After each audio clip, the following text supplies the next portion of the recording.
বন্ধুরা, আগুনে ঝলসানো হচ্ছে। কি ঝলসানো হচ্ছে এটা কি আপনারা বুঝতে পারছেন?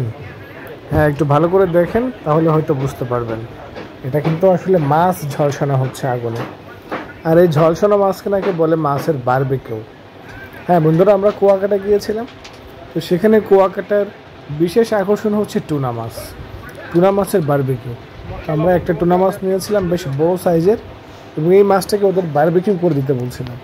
তো ওরা মাছটা কেটেছে এবং কাটার পরে দেখেন আগুনে ঝলসাচ্ছে কীভাবে, এবং মাছটাকে দেখলে কোনোভাবেই বোঝার উপায় নাই যে এটা একটা মাছ। এবং দেখেন কিভাবে আগুনে ঝলসে মাছটাকে রেডি করছে, বিভিন্ন ধরনের মশলা দিয়ে আগুনে ঝলসে মাছ রেডি করে দেয়। আর আমরা বাঙালি এটাকে বলি মাছের বারবিকিউ।